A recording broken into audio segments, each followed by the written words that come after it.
Amen, selamat pagi semuanya. Amen.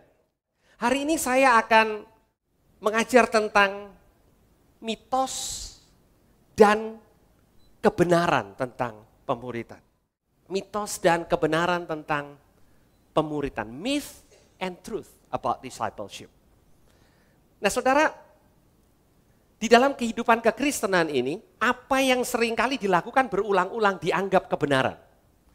Bukan hanya dalam kekristenan, dalam kehidupan kita. Seringkali apa yang kita lakukan berulang-ulang karena sudah seringnya kita lakukan, kita anggap karena biasa itu benar. Tapi kita sadar saudara, bukan hanya karena biasa itu benar. Kalau itu kebenaran maka itu benar. Bukan hanya karena kebiasaan itu jadi benar. Saya ingin mengajak saudara untuk, tolong slide berikutnya, untuk membaca dari Matius pasal 16 ayat yang ke-18. Kita akan membaca beberapa ayat. Matius 16 ayat 18 dikatakan, aku pun berkata kepadamu, ini Yesus, dikatakan engkau adalah Petrus dan di atas batu karang ini aku akan mendirikan jemaatku. Katakan Yesus akan mendirikan jemaatnya. 1, 2, 3. Yesus akan mendirikan jemaatnya. Saudara perhatikan baik-baik, Yesus memberitahukan kepada murid-muridnya, kata jemaat pertama kali keluar di Matius pasal 16 di dalam perjanjian baru, dan Tuhan Yesus mengatakan, jangan pusing bangun jemaat. Karena saudara, ayat ini mengatakan siapa yang bangun jemaat saudara? Yesus. Yesus tidak pernah memberikan perintah kepada manusia untuk bangun jemaat. Aku akan membangun jemaatku. Yesus yang bangun jemaat. Oke? Jadi bukan tanggung jawab kita untuk bangun jemaat. Ada amin saudara? Dan kalau kita mengambil tanggung jawab yang hanya Yesus bisa lakukan, apa yang terjadi saudara? Kita stres. Oke, kalau gerejanya saudara dan saya berusaha untuk bangun jemaat, maka saudara dan saya akan stres karena ini adalah apa yang hanya Yesus bisa lakukan. Aku akan mendirikan jemaatku. Dikatakan dan alam maut tidak akan menguasainya. Nah, di dalam terjemahan bahasa Inggrisnya lebih kelihatan apa maksud kalimat ini. Dikatakan the gates of hell shall not prevail against it.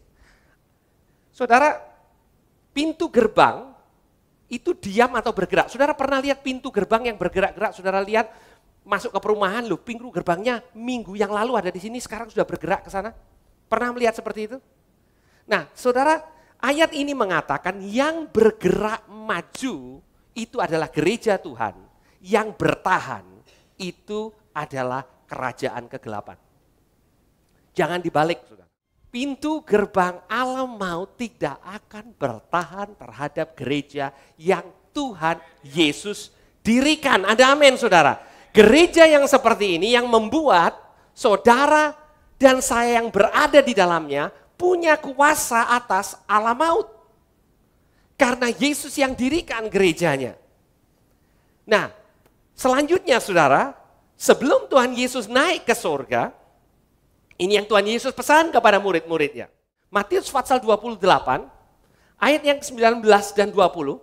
Ayat-ayat ini kita kenal sebagai amanat agung. Ini pesan terakhir Yesus sebelum Tuhan Yesus naik ke surga. Dikatakan karena itu pergilah, jadikanlah semua bangsa muridku. Siapa yang menjadikan semua bangsa murid Kristus? Kita, gereja Tuhan. Katakan saya. Oke? Siapa yang mendirikan jemaatnya? Yesus. Kalau kita switch, kita dalam masalah. Artinya begini, kita yang berusaha untuk dirikan gereja, dan biar Yesus yang memuridkan. Maka kita menukar fungsi apa yang Tuhan mau. Itu sebabnya gereja Tuhan tidak powerful. Karena berusaha untuk lakukan apa yang hanya Yesus bisa lakukan, dan tidak melakukan tugas yang Yesus berikan kepada gerejanya. Yaitu apa saudara? Menjadikan semua bangsa murid. Baptiskan mereka dalam nama Bapa dan Anak dan Roh Kudus. Nah saudara, pemuritan selalu berkaitan dengan hubungan. Membawa orang untuk masuk ke dalam hubungan dengan Bapa, Anak dan Roh Kudus. Nah saudara, itu pemuritan. Dimulai dengan membawa orang yang belum mengenal Tuhan masuk ke dalam hubungan yang baru. Yang saudara dan saya sudah punya. Kemudian dikatakan di ayat yang ke-20, dan ajar mereka melakukan segala sesuatu yang telah kuperintahkan kepadamu, dan ketahuilah aku menyertai kamu senantiasa sampai ke akhir zaman. Nah, kata aku menyertai kamu berkaitan dengan apa yang Yesus perintahkan. Sewaktu kita memuridkan, maka ada penyertaan Tuhan di dalam kehidupan kita. Bagi banyak orang pemuritan itu begitu sulit, formulanya begitu kompleks, sehingga sulit sekali bagi orang, dalam tanda petik kita mengenal istilah kaum awam, lay people, bukan profesional.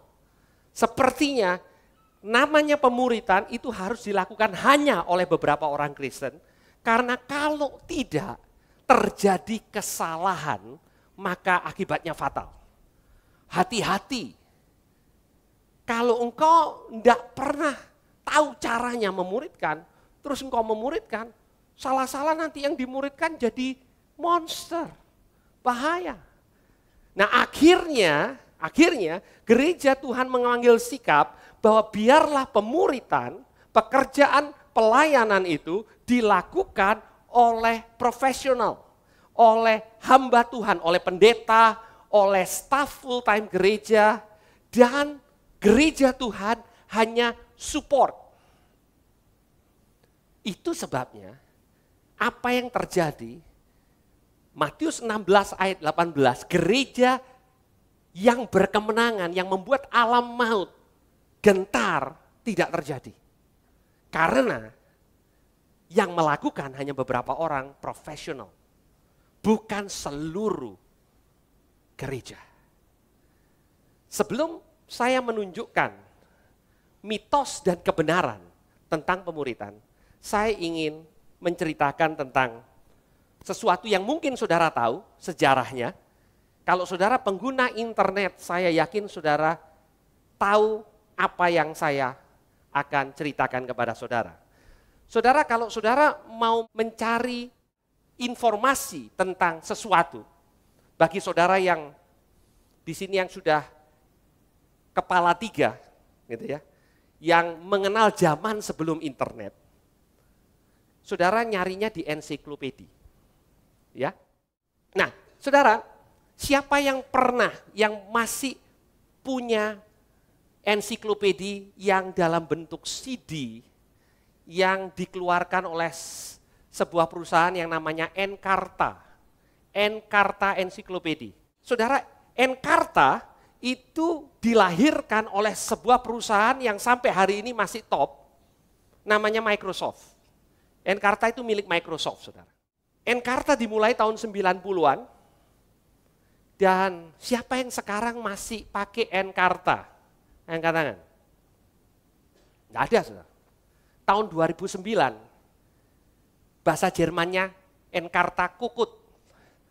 Tutup habis selesai, 2009. Nah, sebaliknya saudara, di awal tahun 2000, ada pemikiran untuk membuat ensiklopedia yang open source, artinya gratis, semua orang boleh masuk, online bisa cari apa aja. Ya. Nah, ensiklopedia ini namanya Nupedia. Siapa yang pernah dengar Nupedia? Jarang yang dengar, saudara. Karena Nupedia tidak ada lagi.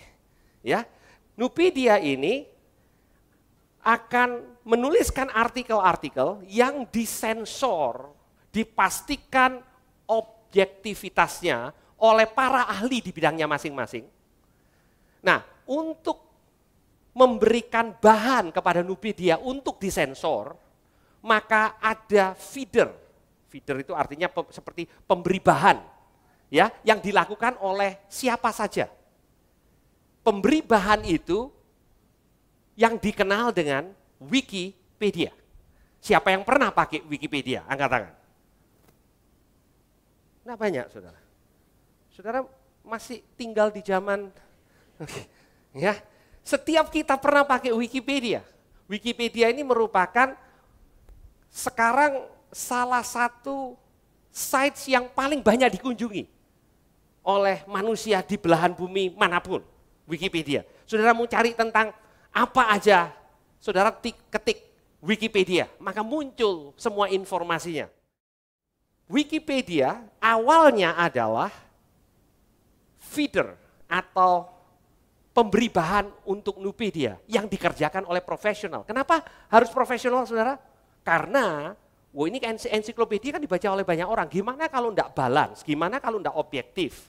Maka harus disaring. Nah masalahnya Nupedia di tahun pertama hanya bisa nyaring 12 artikel. Sampai 3 tahun hanya 24 artikel. Sedangkan di Wikipedia begitu banyak orang yang mulai menulis tentang apapun juga. Nupedia enggak jalan, akhirnya yang jalan cuma Wikipedia. Sampai hari ini ada 24 juta artikel yang ditulis oleh begitu banyak kontributor di seluruh dunia di Wikipedia. Dan kalau kita mau cari informasi tentang apapun, saudara cari di Wikipedia. Ada 24 juta, supaya saudara tahu berapa banyaknya 24 juta itu. Rata-rata ensiklopedia seperti Britannica yang terakhir, edisi terakhir, punya 65.000 artikel. Wikipedia hari ini punya 24 juta artikel. Dan Wikipedia dikerjakan oleh orang-orang awam yang tidak digaji, yang bisa lakukan kesalahan. Benar enggak saudara? Yang punya cara pandang yang begitu berbeda-beda. Tapi Wikipedia jalan. Encarta kukut, saudara. Karena Encarta mengandalkan profesional untuk mengedit berita. Kalau itu gambaran di ensiklopedia, itu juga kira-kira gambaran gereja Tuhan. Yang mengandalkan pendeta dan staf full time untuk melakukan pekerjaan pelayanan. Kenapa? Karena mereka dianggap lebih profesional dan lebih tidak sering buat kesalahan yang mungkin tidak. Siapa yang tahu saudara? Nah itu sebabnya saya ingin mengajak saudara untuk melihat beberapa mitos di dalam kehidupan kekristenan. Mari kita lihat mitos yang pertama. Tolong. Slide. Oke. Saudara, siapa yang setuju dengan pandangan umum? Tugas gembala adalah untuk melayani jemaat. Siapa yang setuju dengan itu? Tak banyak angkat tangan karena saya sudah tulis ini kebenaran atau mitos. Sudah tahu. Ya. Kedengarannya benar, kelihatannya benar, biasanya benar. Tapi apa yang sesungguhnya kebenarannya? Next. Tolong. Kebenarannya tugas gembala bukan untuk melayani jemaat. Tugas gembala adalah untuk memperlengkapi jemaat untuk melayani. Mitos pandangan umum yang kita terima adalah tugas utama gembala adalah untuk melayani jemaatnya. Tapi saudara mari kita melihat apa yang firman Tuhan katakan tentang tugas utama pelayanan 5 jawatan. Bukan hanya gembala, tapi Tuhan Yesus memberikan kepada gerejanya. Mari kita lihat di dalam Efesus pasal yang keempat ayat yang ke-11. Dan dikatakan dan ialah itu Yesus, yang memberikan baik rasul-rasul, nabi-nabi, pemberita-pemberita Injil, gembala-gembala dan pengajar-pengajar. Tujuannya ini saudara, ayat yang ke-12. Untuk memperlengkapi orang-orang kudus. Siapa itu orang-orang kudus? Itu saudara dan saya, orang-orang kudus, benar nggak saudara? Ya, memperlengkapi orang kudus bagi pekerjaan pelayanan. Jadi yang melayani siapa saudara? Orang-orang kudus. Tugasnya kelima jawatan itu apa saudara? Memperlengkapi orang-orang kudus untuk melakukan pekerjaan pelayanan. Yang melakukan pekerjaan pelayanan siapa saudara? Orang-orang kudus. Bagi pembangunan tubuh Kristus. Bagaimana tubuh Kristus dibangun saudara? Setiap orang kudus diperlengkapi untuk melayani. Setiap orang boleh melayani. Setiap orang bisa melayani. Setiap orang perlu melayani. Tugas utama kami adalah memperlengkapi saudara sehingga saudara bisa melayani. Jadi tugas utama pelayanan untuk doain orang di rumah sakit tugas siapa saudara? Bagi saudara, saudara akan katakan, loh kalau bukan mereka yang ada di gereja, ngapain mereka di sana? Saya ingin beritahukan kepada saudara, saudara boleh ajak mereka untuk ajar saudara untuk melayani. Ada amin, saudara? Karena tugas pelayanan itu adalah bagian daripada orang-orang kudus untuk pembangunan tubuh Kristus. Sulit untuk dicerna karena pandangan umum mengatakan kalau ada tugas pelayanan, berikan kepada profesional. Kalau itu tidak berlaku buat Wikipedia, saudara, Tuhan sudah kasih tahu sebelumnya, itu tidak berlaku buat gereja Tuhan. Mengapa gereja Tuhan enggak powerful? Karena hanya segelintir orang yang melakukan tugas pelayanan. Saudara, saya punya, mama saya umurnya 75 tahun, saudara. Sampai hari ini Tuhan berikan kesempatan untuk mama saya melayani di rumah sakit. Saya masih ingat pada waktu awal-awal mama saya kenal Tuhan. Mama saya punya beberapa kekurangan untuk mengerti Alkitab. Terutama karena mama saya bertobat dari latar belakang yang tidak pernah ke gereja. Dan mama saya dididik bukan di dalam bahasa Indonesia, saudara. Ya, jadi mama saya pendidikan formalnya di dalam bahasa Mandarin. Pada waktu mama saya terima Tuhan Yesus, mama saya pergi ke gereja yang berbahasa Indonesia. Dan di gerejanya jarang sekali orang yang berbahasa Mandarin. Tapi saya mengingat pada waktu saya baru selesai kuliah itu waktunya mama saya bertobat. Dan beliau ini punya hati untuk melayani banyak dari keluarga kami, yang keluarga besar yang rata-rata belum kenal Tuhan. Mama saya itu semangat untuk melayani, semangat untuk doakan, semangat untuk nginjilin. Setelah pulang nginjilin, saya masih ingat sering kali mama saya tanya sama saya gini, mama tadi bilang gini, bener enggak? Jadi lakukan dulu, terus kemudian pulang tanya sama anaknya, bener enggak? Dan kadang-kadang pada waktu mama saya cerita bagaimana dia menjawab apa yang ditanyakan, saya mengatakan ini, mama ini tahu dari mana? Karena saya masih ingat, saudara, di gereja mama saya dulu ada kelas. Nah, kelasnya itu kelas dasar-dasar, saudara. Nah, yang harus dihafal termasuk Efesus 4 ayat yang ke-11.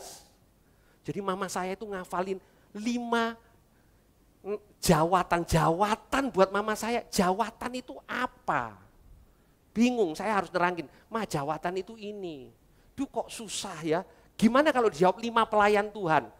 Saya bilang ya tanya sama yang nanti bagian mereksa, boleh enggak? Ya wis dianggap 5 pelayan Tuhan aja ya, 5 macam pelayan Tuhan.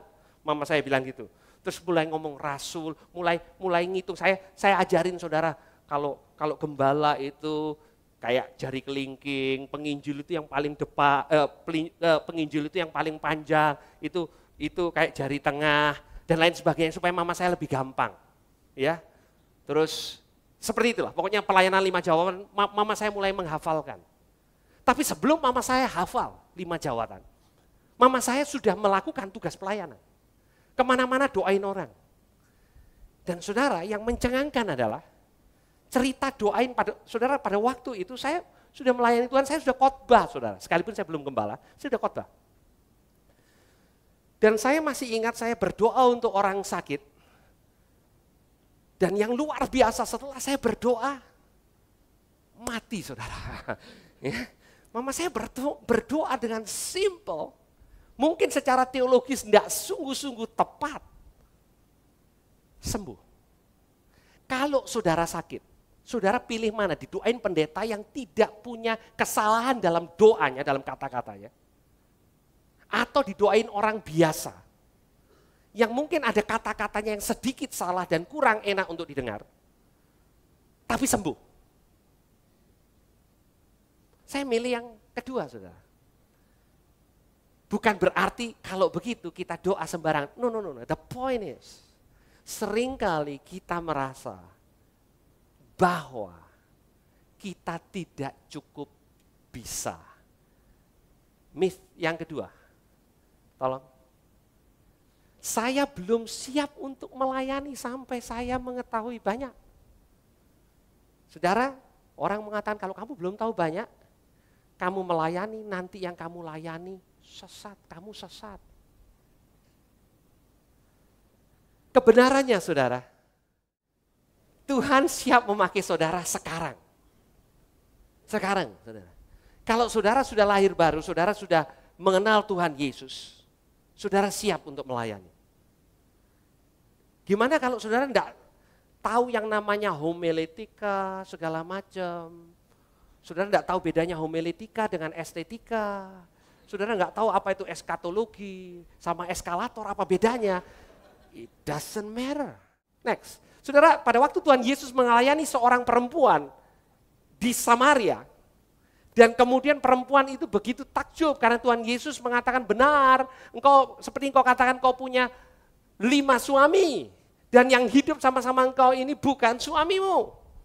Kemudian maka perempuan itu meninggalkan tempayannya dan kemudian Tuhan Yesus katakan aku ini Mesias ya. Setelah dia mendengar itu, dia meninggalkan tempayannya di situ lalu pergi ke kota dan berkata kepada orang yang di situ, mari lihat di sana ada seorang yang mengatakan kepadaku segala sesuatu yang telah aku berbuat. Mungkinkah dia Kristus? Itu di dalam terjemahan bahasa Inggrisnya bukan seperti Indonesia yang sepertinya dia ragu-ragu. Iya apa enggak ya? Ya, bukan seperti itu. Dia katakan, hei, itu Kristus. Itu yang dia katakan kepada orang Samaria. Nah saudara, ini pertanyaan buat saudara untuk saudara renungkan baik-baik. Pada waktu dia bertemu dengan Yesus, Yesus katakan dia tinggal dengan laki-laki yang bukan suaminya. Benar enggak saudara? Ya. Jadi istilah sekarangnya dia lagi selingkuh, benar enggak saudara? Boleh enggak orang yang sedang selingkuh nginjili saudara? Untuk pandangan kita hari ini, oh jangan. Gimana orang yang baru selingkuh, bertobat, belum? Loh, saudara, kalau kita gereja sekarang, kita bilang begini, Tuhan Yesus akan stop dia, pada waktu orang itu lari, Tuhan Yesus kan tahu kira-kira dia mau lari kemana. Tuhan Yesus akan bilang stop, jangan kasih tahu orang dulu. Kamu benar dulu. Kalau kamu kasih tahu orang, dan kamu jadi representasiku, orang akan bilang apa? Saudara, ayat ini mengatakan, dia lari, terus langsung kasih tahu orang. Menurut pandangan umum hari ini, salah dia. Benar enggak saudara? Bahaya orang kayak gini nginjili. Ya enggak saudara? Untung gembalanya bukan kita-kita yang ada dalam ruangan ini. Untung gembalanya waktu itu namanya Yesus. Yesus tidak mengatakan, stop, jangan dulu pelayanan. Kamu ambil kelas 8 minggu. Setelah itu 4 minggu kelas penginjilan. Setelah itu 4 minggu homiletika. Terus kemudian yang tadi itu eskatologi dan yang lain-lain itu. Setelah itu lupa untuk nginjili. Itu masalahnya dengan orang percaya pada hari ini. Toh. Saudara, setelah ikut seminar A, seminar awal zaman, akhir zaman, tengah zaman, tapi enggak nginjilin. Keluar dari seminar tambah pintar ya. Ya, kita diskusi. Tuhan Yesus datang di awal, pre-meal. Terus kemudian apa meal, segala macam meal. Tapi enggak nginjilin saudara. Ya, wanita ini, kalau saudara tanya, doktrinnya apa? Bingung dia saudara. Tapi satu perkara, hatinya membara dan dia mulai melakukan tugas pelayanannya. Kalau Yesus tidak mencegah dia untuk pergi ke kotanya, untuk melayani orang dan memberitahukan tentang Yesus. Kira-kira apakah Tuhan Yesus menghalangi saudara yang punya pengetahuan yang terbatas, tapi punya hati yang bergelora untuk melayani orang berdosa? Gimana kalau salah? Jawabannya mudah saudara, dibenerin. Dan pergi melayani lagi. Gimana kalau orang yang belajar sepeda jatuh? Jawaban saudara apa saudara? Berhenti belajar sepeda? Jawaban banyak orang Kristen kalau udah melayani salah, berhenti melayani. No, melayani lagi, tapi dengan cara yang benar. Saudara, pada waktu murid-muridnya sudah melayani dan mengatakan, guru, model kayak begitu kita kirim api dari langit untuk turun dan menghanguskan semua mereka. Sebagian dari kita bilang begini, cabut kuasanya paling tidak 3 bulan dah. Tuhan Yesus membenarkan murid-muridnya dan mengizinkan mereka untuk melayani lagi. Mitos yang ketiga, tidak seorang pun boleh melayani kecuali mereka sudah dewasa. Pernah mendengar seperti itu? Itu hanya pelayanan orang dewasa. Anak-anak rohani jangan melayani yang seperti itu, bahaya. Saudara, kebenarannya apa saudara? Tidak seorang pun menjadi dewasa kecuali mereka melayani. Saudara mau jadi dewasa dalam kekristenan saudara? Mulai melayani. Kedewasaan tidak ditentukan berapa lama saudara sudah jadi orang percaya. Kedewasaan juga tidak ditentukan berapa banyak seminar yang saudara sudah lewati. Kedewasaan juga tidak ditentukan berapa banyak pemahaman teologi saudara tentang firman Tuhan. Kembali kepada Efesus pasal yang keempat. Tadi kita sudah membaca ayat yang 11 dan ayat yang ke-12. Ayat 11 mengatakan Tuhan Yesus memberikan kepada gerejanya rasul, penginjil, gembala, guru, nabi. Kelima jawatan itu untuk memperlengkapi tubuh Kristus untuk pekerjaan pelayanan, untuk pembangunan tubuh Kristus. Ayat 13-nya, sampai kita semua telah mencapai kesatuan iman dan pengetahuan yang benar tentang anak Allah, kedewasaan penuh dan tingkat pertumbuhan yang sesuai dengan kepenuhan Kristus. Ayat 13 itu biasanya setelah ayat 12, betul nggak saudara? Jadi saudara kalau nyampe di ayat 13 dikatakan kedewasaan penuh, saudara tidak bisa nyampe ke kedewasaan penuh kecuali saudara memulai di ayat yang ke-12 yang dinamakan mulai melakukan tugas pelayanan. Kalau saudara tidak lakukan itu, saudara tidak nyampe ke 13. Setiap kita punya goal untuk nyampe kepada kedewasaan di dalam Kristus. Kedewasaan itu pada waktu saudara dan saya mulai melayani. Ada amin saudara. Pada hari ini saya ingin sedikit menggoncangkan cara pandang gereja pada umumnya. Dan saya ingin menantang saudara untuk mulai melakukan pekerjaan pelayanan. Tahukah saudara, survei mengatakan mengapa penginjilan hanya sering kali dilakukan di dalam KKR besar yang dilakukan oleh satu orang berdiri di depan, berkhotbah pada ribuan orang. Kenapa dilakukan seperti itu? Karena orang percaya rata-rata tidak lagi menginjili. Kenapa mereka tidak lagi menginjili? Karena mereka tanpa sadar berpikir bahwa tugas penginjilan itu yang terbaik dilakukan oleh beberapa orang yang biasanya berdiri di depan. Kalau saudara saat ini masih punya banyak teman yang belum kenal Tuhan, puji Tuhan. Itu yang membuat gereja mula-mula so powerful. Karena mereka yang melakukan tugas pelayanan. Saudara, mereka tidak pernah dicatat di kisah para rasul. Saya juga nggak tahu kenapa kalau hari ini pasti akan membuat masalah besar. Pada waktu rasul-rasul berada, mereka dianiaya, terpencar kemana-mana, mulai merintis gereja kemana-mana, di mana rasul cuma ada di Yerusalem. Tidak pernah terjadi di mana mereka kekurangan pengkhotbah. Terus mereka katakan, wah nggak bisa kebaktian karena nggak ada pemimpin pujian. Pemimpin pujiannya ditangkap sama Saulus, sehingga kebaktian berhenti, roh Tuhan nggak bisa bekerja. Hal itu tidak pernah dicatat. Karena kekuatan gereja, bukan itu. Bukan karena pemimpin pujiannya ditangkap oleh Saulus, bukan karena pengkhotbahnya juga masuk penjara, itu tidak jadi halangan karena pekerjaan pelayanan yang utama dilakukan oleh gereja Tuhan, bukan oleh profesional.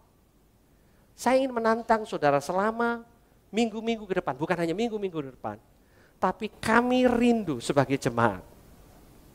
Kalau jemaat ini mau punya dampak, maka dampak itu terjadi karena setiap bagian melayani. Saudara mulai doain orang sakit, saudara mulai bagi hidup, saudara mulai share iman saudara. Gereja Tuhan tanpa sadar, kultur kita yang mengkultuskan hamba Tuhan. Dengan cara seperti itu, hamba Tuhan kelihatan begitu di awan-awan. Dan jemaat begitu di bawah. Tapi ini saatnya gereja Tuhan. Yang Tuhan Yesus katakan, I will build my church. Katakan sama sebelah saudara, itu kamu. And the gates of hell shall not prevail against it. Di mana kuasa alam maut tidak bisa nahan. Saudara, tidak ada Roh Kudus junior, Roh Kudus senior. Tidak ada itu. Tidak ada. Pada waktu setiap jemaat Tuhan mulai pergi untuk melayani, membuat orang yang baru, dan saya ingin mengakhiri dengan ini. Setiap orang percaya adalah murid. Sejak awal dia percaya. Dan menjadi murid, menjadi dewasa lewat pelayanan bukan karena dia dilayani. Dan sewaktu saudara melayani orang yang baru bertobat, dan dia tahu kelemahan saudara, ini yang ada dalam pikirannya. Kalau model kayak dia aja bisa, rasanya saya bisa. Sudah pernah seperti itu? Pada waktu saya pertama kali melihat orang yang berdoa buat orang sakit dan sembuh. Pada waktu saya kuliah, saya diajak oleh seorang saudara untuk berdoa buat orang sakit. Karena saya tahu dia, saya pikir begini, kalau model kayak dia, bisa doain orang sakit terus sembuh. Rasanya saya juga bisa. Sudah pernah mengalami seperti itu? Saudara katakan, oh kalau dia bisa, saya rasanya bisa. Saudara semakin dikuatkan. Tapi coba saudara hanya lihat Benny Hinn yang doakan orang sakit sembuh. Saudara katakan begini, Benny Hinn, uratannya beda. Sewaktu saudara mulai melayani, orang yang saudara layani akan melihat. Saya tahu dia dulu. Dia itu dulu kalau ngomong bahasanya, seluruh kebun binatang keluar. Kalau dia bisa, rasanya saya juga bisa. Ada amin saudara. Itu sebabnya tugas pelayanan diberikan terutama kepada jemaat dan bukan pelayan Tuhan profesional yang punya titel, yang punya segala perkara, yang sepertinya mereka yang hebat. It's okay, setiap saudara. Dan saya ingin berdoa bagi yang sungguh-sungguh rindu. Dan saya percaya setiap anak Tuhan kita punya kerinduan untuk melayani Tuhan. Ada amin saudara. Tuhan mau pakai saudara. Mari kita berdoa.